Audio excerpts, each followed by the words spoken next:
video from, we're being placed upon. It was, everybody, kind of pulled together. You guys pulled together, and and did it. But it's a very difficult position to be in because, to me, still if the story fails, the whole house comes down. That collapses. But at the same time, you can't do something of this magnitude without having, as much of the multimedia elements as you can, being a part of it. The big concern for me was that were we going to violate any part of the agreement? Right.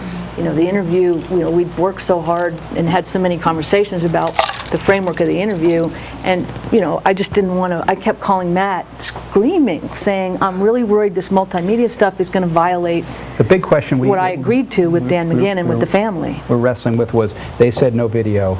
Right. Our videographer's outside, but we record. We walked a very, we did a digital audio recording of it. That's not video. Reporters have recorded interviews.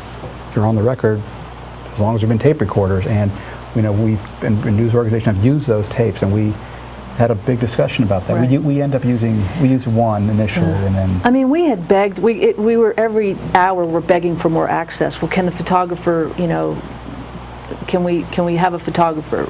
Okay, you can have a photographer. Well, can we have video? No, you can't have video. Well, okay, can we get some video of another member of the family? Well, yeah, okay, we'll give you another member of the family, but it'll be very brief and very limited. So we ended up with a big video component, but Paterno's not on it. But we walked right up to the edge of, we exploited every inch of the interview agreement. And again, it ended up great. I thought it really enhanced the story, and I was really happy with the package in the end. But getting there without blowing the agreement or kind of violating the agreement was tricky. And while we didn't want to violate any of the agreements, which were sacred in a lot of respects, we also we had Joe Paterno on tape talking, and no one had. And for the historical record, it was important that we make that public. And I think you can hear how sick he is in the tapes, which was an important part of the story. I mean, you can write a lead that says, tries to describe what his voice sounds like, but then you read the story describing what his voice sounds like, and then you hear a soundbite, and it was just, again, I'm a convert to new journalism. I thought it was terrific. So what's your process? Like you said, you got this interview, no one else has it. You go home, you go back to the hotel, you transcribe. How do you get from that? Like, how do you figure out what to highlight, what to not, when everything seems so important? Yeah. What was your process for doing that? Well, I mean, that's the. I think that my process is you have to, as pressure-packed as the situation is, you have to cultivate a little silence. You have to sit there and.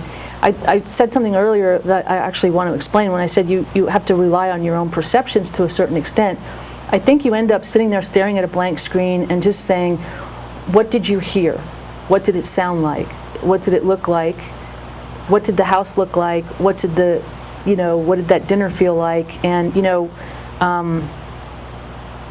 I think I felt after the dinner was over, okay, that gives you your framework. You really need to sort of describe the family dinner, and so you just sit there and you really check your own perceptions, and you try to think, well, what was it like, and you just try to write that down as simply as you can, and you just ask yourself over and over and over again, what was that like?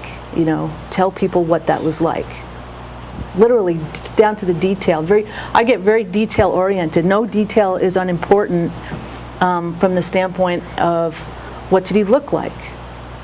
Well, what did his, he was very raspy, and I remember sitting there listening to him talk, thinking like it sounded like corn husks rubbing together, and so I just threw that in the story. I mean, literally, your own perception of detail is where I start.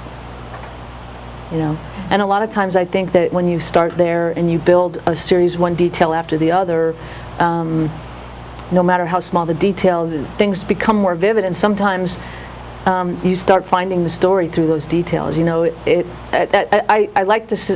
It feels like at a certain point it starts writing you. So I just try to let all those details come through, you know, open up the gate and let all that stuff come through and see where that takes you, and try not to panic under deadline, because that takes, you have to sit there for a few minutes with nothing happening, nothing obvious happening. You're not producing big whole chunks of paragraphs in those minutes while you're sitting there and it's 5 o'clock in the afternoon and you know they're promising to get it up Saturday morning. So you have to, it's controlled panic. You got to control your panic and sit there and let some writing happen, you know. So that's my Sally, process. you had 130 inches, so I mean, you had some space to play with, but what did you leave out that you really wrestled with leaving out? Were there things? You know, a couple of like stuff that I don't miss now. Actually, at the time, I kind of was worried it was hitting the cutting room floor, but I mean, you know, again, I wrestled with the police element of the story. I kept worrying that there needed to be more of that in there, number one, and number two, you know, he had a long career, and there was some stuff from back in his career that I think we made some cuts. Mm-hmm. The one place where there was a significant cut in the story was we took out I had a section that described that Paterno was no saint. He had gone off on a motorist here, that I'm sure some people in the room remember that story. There was a rash of arrests. You know, I had a couple, probably 3 really kind of longish paragraphs saying, on the one hand, he's had 47 academic All-Americans. On the other hand, he had 45 players arrested in the space of, or whatever that stat was, that some people in this room, I'm sure, know better than me. You know, some of that hit the cutting room floor just for space, and because it probably got a little bit in the way of the rest of the narrative of the story. And I mean, I kind of hated to see that stuff go, because I thought,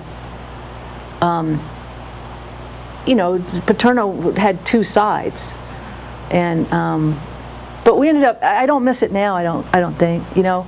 It was stuff that had all been printed before. It wasn't original material, and that's the main reason why it hit the cutting room floor.